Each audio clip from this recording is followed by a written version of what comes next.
한 교회에 있었던 일입니다. 헌금 시간에 이 헌금 바구니를 이렇게 돌리고 있었다고 합니다. 그 시간에 어른 예배 때 어른들과 함께 예배를 드리던 한 어린이가 있었다고 합니다. 그리고 이 어린이도 나도 예배를 드리면서 헌금을 좀 드리고 싶다는 마음이 있었습니다. 아주 조금이라도 나에게 있는 것을 드리기를 원했습니다. 그런데 주머니를 아무리 뒤져봐도 아무것도 없는 것이었습니다. 그래서 이 아이는 자기 앞으로 헌금 바구니가 지나가자 그것을 받아서고는 옆으로 나와서 통로에 서더니 헌금 바구니를 바닥에 놔두고는 그 위에 올라가 서 있었다고 합니다. 왜냐하면 아이는 아무것도 드릴 게 없으니까 자기 자신이라도 드리고 싶어 했기 때문입니다. 바로 이것입니다. 하나님께서 우리에게 원하시는 것은 바로 우리 자신을 드리는 겁니다. 하나님은 우리에게 돈을 달라고 하지 않으시고 다른 그 어떤 것을 달라고 하는 것이 아니라 우리의 마음을 달라고 하신 것이고 우리의 삶을 달라고 하시는 겁니다. 우리는 지금 얼마나 하나님께 우리의 마음과 삶을 드리고 살고 있습니까? 하나님께 우리는 얼마나 우리의 모든 것을 드려서 살아가고 있습니까? 많은 사람은 이렇게 말합니다. 나는 내가 가진 모든 마음을 하나님께 드렸습니다. 나 평생 인생을 보면 나 그렇게 완벽한 인생은 아니었다 할지라도 하나님 한 분만을 위해서 나 열심히 살았습니다. 저도 그렇게 기도했을 때가 있었습니다. 나 정도면 나 열심히 산 것 아닙니까? 나 정도 하면 하나님을 위해서 이만큼이면 열심히 산 것 아닙니까? 이런 마음을 가지고 살았을 때가 있었습니다. 그런 마음을 가지고 기도하고 있을 때 하나님께서 갑자기 제게 질문을 하시는 것 같았습니다. 너가 그렇게 나를 사랑했다면 너는 얼마나 사람들에게 베풀면서 살아왔는가? 너가 나를 그렇게 사랑했다면 그 증거로 다른 이들을 위해서 너가 얼마나 너의 재정을 사용했고 너의 시간을 사용했고 너의 노력을 사용했는지 한번 나에게 보여달라고 하시는 것만 같았습니다. 그리고 그 마음으로 제 삶을 보니까 입으로는 하나님을 사랑한다고 하면서도 실제로는 나 자신만을 위해서 살아왔다는 것을 깨닫게 됐습니다. 돈 없다는 이유로 돈 나누질 않았고 바쁘다는 이유로 주변에 있는 사람들에게 시간조차 나누기를 아까워했던 게 제 인생이었습니다. 여러분도 하나님을 사랑하고 있습니까? 그래도 나 이 정도면 열심히 하나님을 섬기기 위해서 살았다고 그렇게 자부하십니까? 그러면 우리 스스로 한번 질문해 봤으면 좋겠습니다. 나는 지금까지 얼마나 많은 사람들을 위해서 베풀면서 살아왔는가? 우리는 하나님을 사랑하는 그 것만큼 사람들에게 베풀면서 살아야만 됩니다. 왜냐하면 하나님을 사랑하는 그 사랑만큼 당연히 베푸는 것으로 드러날 수밖에 없기 때문입니다. 오늘 이 마음을 가지고 우리 오늘 나누는 본문 빌립보서 4장 18절에서 20절을 같이 봤으면 좋겠습니다. 오늘 본문에서도 잘 보면 마지막을 보면 이 바울은 우리에게 베풀면서 살자고 권유하는 말이 아닙니다. 베풀면서 살면 우리가 행복해진다고 그렇게 더 행복한 삶을 살기 위해서 권유하고 있는 것이 아닙니다. 바울은 베풀어야 된다고 명령을 하고 있는 겁니다. 아무리 부족하고 없어도 베풀면서 살아야 된다고 명령을 하고 있습니다. 사실 이런 말 들을 때 시험리에 들게 되지 않습니까?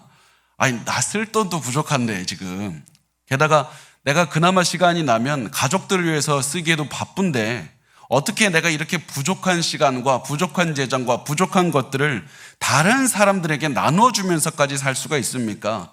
이거 그냥 내가 가족에게만이라도 시간 내면 그거 잘한 것 아닙니까?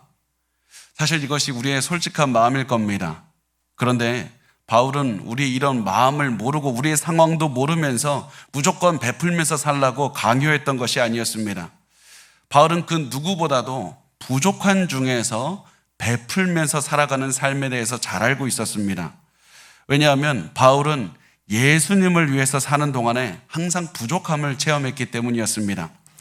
사역을 하면서 사역을 자유롭게 할 수 있는 재정은 항상 부족했고 몸을 아끼지 않고 사역하고 질병도 있다 보니까 건강도 부족함을 느꼈습니다. 그렇다고 주변에 사람들이 항상 넘치는 것도 아니었습니다. 주변 사람들이 바울을 떠나기도 했고 바울을 배신하기도 했습니다. 그래서 바울은 사역을 하면서 항상 내 부족함과 내 필요를 채워달라는 기도를 많이 드렸을 겁니다. 특히 오늘 우리가 나누는 빌립보서를 쓸 때 바울은 감옥에 갇혀 있었기 때문에 그 평소보다 필요한 것들이 훨씬 더 많이 있었을 것입니다. 특히 이 감옥이 중요한 이유가 무엇이냐면 요즘 저도 감옥은 가본 적이 없지만은 우리나라의 감옥은 먹을 거는 주지 않습니까? 근데 로마 시대의 감옥은 먹을 것도 주질 않았습니다.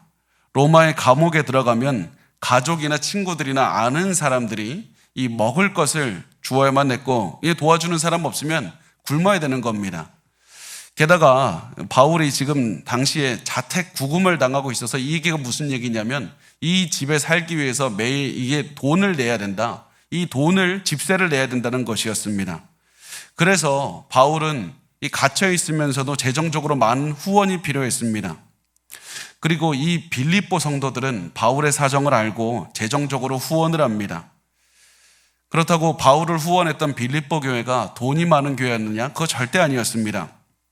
우리가 잘 알다시피 빌립보 교회는 돈 많은 사람도 있었지만 가난한 사람도 있었습니다. 우리가 예전에 한번 나눴는데 사도행전 말씀을 보면 이 빌립보 교회는 부자 상인 루디아도 있었고요. 귀신 들렸다가 풀려난 노예 여자아이도 있었고 감옥의 간수도 있었습니다.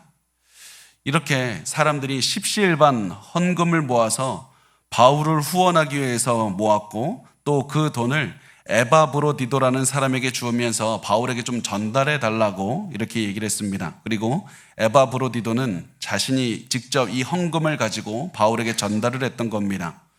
이 헌금을 받은 바울은 굉장히 기뻤습니다. 왜냐하면 빌립보 교회 사람들이 자신들의 재정적인 필요를 채워주었을 뿐만 아니라 이 믿음의 동역자도 같이 보내줬기 때문입니다. 그래서 바울이 빌립보 교회 성도들에게 이렇게 말합니다. 우리 18절 말씀을 같이 읽겠습니다. 시작. 내게는 모든 것이 있고 또 풍부한지라 에바브로디도 편에 너희가 준 것을 받음으로 내가 풍족하니 이는 받으실 만한 향기로운 제물이요 하나님을 기쁘시게 한 것이라. 이 말씀에서 내게는 모든 것이 있고 또 풍족한지라, 이 말씀의 의미가 무엇이냐면 여러분이 준 헌금 때문에 내가 모든 필요한 것들이 채워졌을 뿐만 아니라 더 넘치게 있습니다. 내가 필요한 양보다 더 많이 받게 되었습니다. 이렇게 말을 하고 있는 겁니다. 게다가 아까 제가 말씀드린 것처럼 바울은 이 에바브로디도를 통해서 헌금을 보내준 것을 감사했습니다. 이 사람은 단순히 바울에게 헌금을 전했을 뿐만 아니라 바울 곁에서 바울을 도우면서 바울에게 큰 힘이 되었던 겁니다. 이 사람이 얼마나 바울을 열심히 도왔던지 병이 나서 죽을 뻔한 적도 있을 만큼 최선을 다해서 도왔던 사람이었습니다. 이것이 빌립보 교회가 바울에게 베풀어 준 것이었습니다. 자신들이 가지고 있었으면 더 많이 힘이 되었을 그 재정을 바울에게 주었고 또 자신들과 함께 있었으면 좋았을 에바브로디도를 보내서 바울을 격려하고 위로한 것이었습니다. 그리고 바울은 성도들이 헌금과 성도들의 헌신을 보면서 이거 하나님께서 기쁘게 받으실 것이라고 확신했습니다. 왜냐하면 이 모든 것은 단순히 성도들이 예물을 드린 것이 아니라 하나님께 자신이 있는 전부를 드린 것이었기 때문이었습니다. 빌립보 성도들은 자신의 전부를 드렸습니다. 그래서 바울은 빌립보 성도들이 보내준 예물을 보고는 향기로운 제물이라고 말을 합니다. 향기로운 제물, 이것을 통해서 우리가 알 수 있는 거, 구약에 있는 번제를 의미하는 겁니다. 향기로운 제물은 구약에 있는 번제를 의미합니다. 번제는 짐승 전체를 다 제단 위에 올려놓고 태워드리는 건데, 이렇게 짐승 전체를 태우다 보면 당연히 이 연기와 함께 냄새가 올라가지 않습니까? 이 짐승 전체를 태우면서 이 연기가 올라가고 냄새가 올라가는 것을 보면서 이 사람은, 이 번제를 드리는 사람은 내 마음 전부를 드립니다. 내 전부를 하나님께 드립니다. 이런 마음으로 하나님께 제사를 드리고, 또 이 연기와 냄새가 하늘로 올라가면 하나님은 그 냄새를 맡으시고 향기롭다고 하셨다는 겁니다. 하나님께서 이 번제에서 나오는 냄새를 보고 향기롭다고 하신 이유는 고기 냄새, 고기 굽는 냄새가 좋아서가 아니라 이 번제를 드리면서 자신의 마음을 드린 그 사람을 기뻐하신다는 말씀이 이 번제를 향기롭게 받으신다는 것이었습니다. 그래서 그 사람의 마음을 받으시겠다, 이 말을 일부러 바울은 여기에 빌립보 성도들의 헌금에 사용을 하고 있는 겁니다.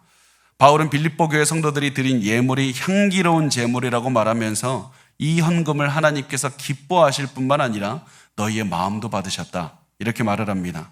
그 다음에가 중요한데요. 그 다음에 이 우리가 잘 아는 말씀, 이 바울이 하나님께 자신의 전부를 드린 성도들에게 축복의 말, 이 말씀을 하게 되는데 우리 같이 한번 읽어보겠습니다. 19절 말씀입니다. 19절 시작. 나의 하나님이 그리스도 예수 안에서 영광 가운데 그 풍성한 대로 너희 모든 쓸 것을 채우시니라. 이 바울이 가장 먼저 나의 하나님이라고 말합니다. 나의 하나님이라고 말한 이유는 하나님께서 빌립보 교회 성도들을 통해서 바울의 모든 필요를 채워주셨기 때문입니다. 하나님이 그 누구의 하나님도 아닌 나의 하나님이 되신다, 나의 필요를 아시는 나의 하나님이 되신다는 경험을 또 한 번 했습니다. 내가 필요한 모든 것들을 하나님께 구했더니 하나님께서 그 모든 필요를 하늘에서 뚝 떨어뜨리시는 것이 아니라 빌립보 성도들의 마음을 움직이셔서 나의 모든 필요를 채워주는 경험을 또 한 번 하게 된 겁니다. 또 바울은 나의 모든 것을 채워주신 하나님께서 그리스도 예수 안에서 너희 모든 쓸 걸 또 채우실 것이라고 말씀을 합니다. 너희들을 통해서 나의 모든 것을 채워주신 하나님께서는 너희가 지금 필요한 것도 채워주실 것이다. 이 말에서 여러분 인과관계를 꼭 보셔야만 됩니다. 하나님께서는 빌립보 성도들이 가만히 있었더니 모든 필요를 채워주셨다라고 말씀하지 않습니다. 빌립보 성도들이 먼저 바울의 필요를 넘치도록 채워주었기 때문에 하나님께서는 빌립보 성도들의 필요도 채워주실 것이라고 말씀을 한 겁니다. 하나님은 먼저 자신의 것을 베풀어 준 사람에게 많은 것을 베풀어 주신다고 약속을 하십니다. 왜냐하면 하나님은 자기 자신만을 위해서 살아가는 사람의 필요는 채워주시지 않기 때문입니다. 하나님은 다른 사람의 필요를 먼저 보고 먼저 채워주는 사람의 필요를 넘치도록 채워주시기 때문입니다. 그래서 우리는 반드시 기억해야 됩니다. 하나님은 자신이 가지고 있는 것이 아무리 모자라도 다른 사람에게 넘치게 채워주는 그 사람에게 넘치게 채워주십니다. 하나님은 많이 베푼 사람에게는 많이 베풀어 주시고 적게 베푼 사람에게는 적게 베풀어 주시는 그런 분입니다. 그렇다면 하나님이 먼저 베푸는 사람에게 무엇을 채워주시는가? 무엇을 그러면 채워주시는가? 이렇게 말씀합니다. 하나님은 너희 모든 쓸 것을 채우신다고 말씀을 합니다. 너희 모든 쓸 것을 채우신다. 그러면 너희 모든 쓸 것이 도대체 무엇입니까? 너희 모든 쓸 것은 우리가 그리스도를 위해서 살아가는데 필요한 모든 것을 말씀을 합니다. 우리가 하나님께 받은 사명을 감당하기 위해 필요한 모든 것을 말씀을 합니다. 우리가 어떤 상황에서든 예수 그리스도 앞에서 만족하며 기뻐하며 평안을 누리고 살기 위해서 필요한 모든 것들을 말씀을 합니다. 우리가 하나님께 영광 돌리기에 필요한 것들입니다. 그래서 하나님께서 채워주시는 너희 모든 쓸 것은 절대로 우리가 갖고 싶어하는 욕망하는 욕심내는 모든 것은 절대로 아닙니다. 우리의 모든 욕심을 채워주실 것이라고 말씀하지 않으셨고 우리의 자랑을 채워주실 것이라고 말씀하신 적도 없습니다. 하나님께서 보시기에 우리의 삶에 하나님의 사명을 감당하기 위해 필요한 모든 것들을 채워주시는 겁니다.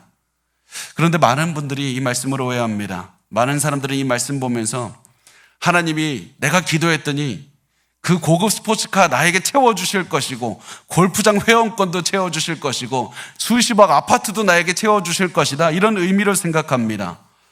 분명히 하나님께서 보시기에 우리가 하나님께 사명 감당하고 또 그리스도 안에서 만족하며 살기 위해서 많은 돈이 필요하면 그것도 분명히 주실 겁니다. 그렇지만 이 말씀의 가장 기본적인 의미는 내가 돈 많이 벌고 내가 욕심 채우는 그런 것이 아니라 사명을 감당하는 것입니다. 그리고 여러분 잘 들으시기 바랍니다. 우리의 사명은 일이 아니라 항상 다른 사람을 섬기는 데 있습니다. 하나님께서 우리에게 주신 사명은 단순한 일이 아니라 다른 사람들을 섬기는 것에 있습니다.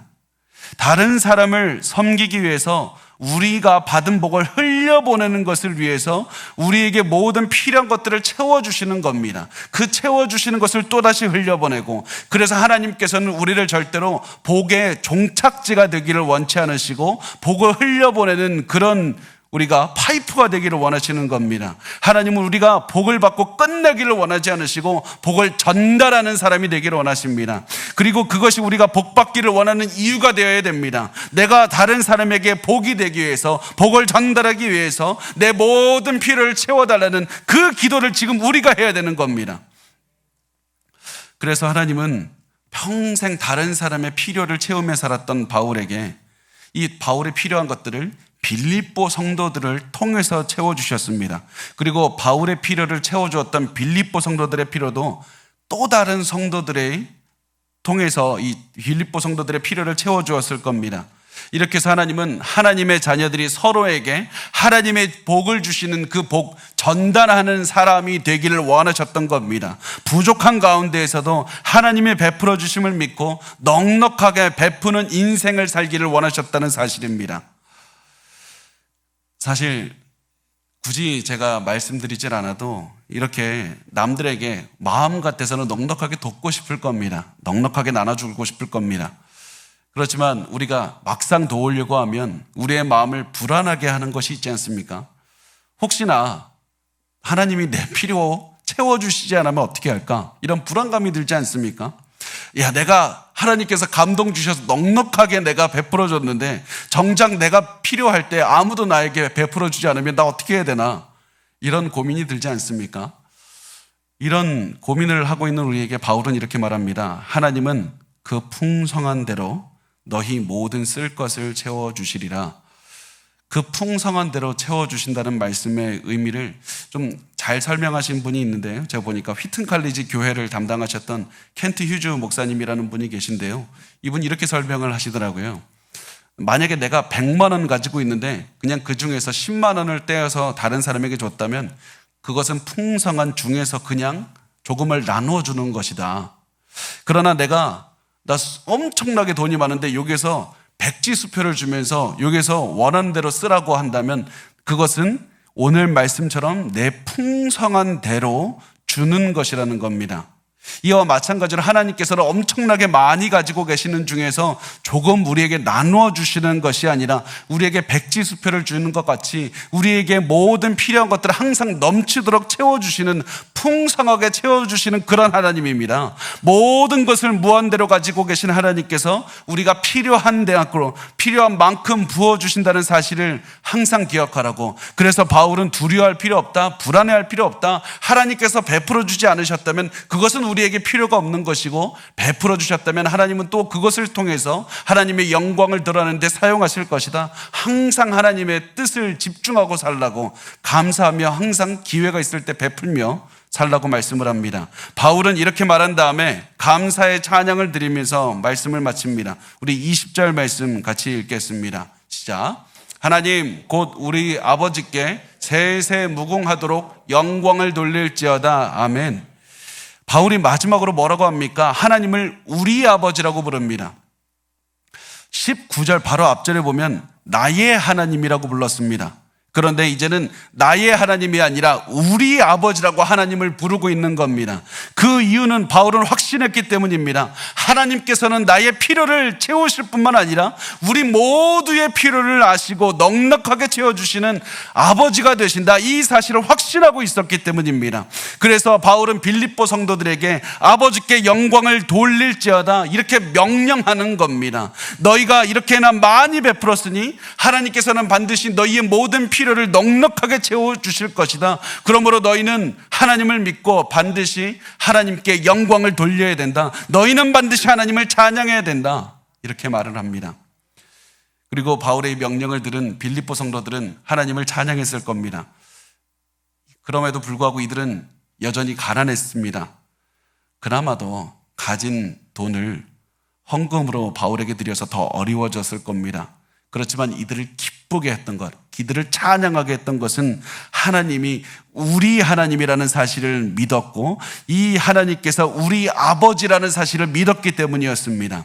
우리 하나님 아버지는 우리가 풍성하게 베푼 그 모든 것들로 많은 사람들에게 채워주실 뿐만 아니라 우리에게 그만큼 더 넉넉하게 채워주시는 분이다. 이 사실을 믿었기 때문에 빌립보 교회는 비록 자신들이 쓸 것도 부족했지만 그럼에도 불구하고 하나님을 믿는 믿음이 있었기 때문에 기뻐할 수 있었고, 앞으로는 자신보다 더 부족한 사람이 있으면 넉넉하게 남기지 않고 기쁨으로 베풀어 주면서 살 수 있었을 겁니다. 저는 이것이 우리 교회의 모습이었으면 좋겠습니다. 저는 이것이 우리 교회의 모습이었으면 좋겠습니다. 제가 계속 말씀을 드리지만 하나님은 저에게 단 한 번도 교회를 세우면서 대형 교회 만들라는 소명 주신 적 없습니다. 하나님께서 저에게 주신 소명은 말씀을 있는 그대로 전파해야 된다. 그리고 성도들은 서로 사랑하고 복음을 전파하는 그 교회를 세워야 된다. 그것이 제가 받은 소명이고 그것을 위해서 매일매일 기도하고 있습니다. 그래서 우리 교회는 재정이 부족해도 항상 베풀어야 되고, 내가 부족해도 나의 약점을 보완해주고 항상 복음을 서로 전하고 서로 보완해주고 서로 아껴주는 그런 교회가 되어야만 됩니다. 그렇게 해서 하나님께 우리 전부를 드리는 마음으로 우리보다 더 힘들게 살고 있는 사람들에게 찾아가서 우리가 가지고 있는 것들을 흘려보내고 더욱더 도와주고 이렇게 우리가 받은 복을 나누어 주면서 살아야만 됩니다. 그래서 여러분, 이렇게 우리가 한 가지 올해 말에 이런 결심을 했으면 좋겠습니다. 내가 올해는 계속해서 흘려보내는 삶을 살아서 내가 올해 말에는 이런 마음으로 내 한 해를 바라보리라. 내가 부족한 중에서도 많이 흘려보내고 많이 베풀었더니 정말로 하나님께서 나의 모든 필요를 넘치도록 채워주셨다. 이 간증하는 한 해가 되리라. 이 한 해가 되기를 바란다는 마음으로 사시길 바랍니다. 베푼 것보다 하나님께서 나의 모든 필요를 다 채워주셨다라고 간증하는 우리가 됐으면 좋겠고, 우리 교회가 되었으면 좋겠고, 여러분이 가시는 곳마다 그런 간증이 넘쳐났으면 좋겠습니다.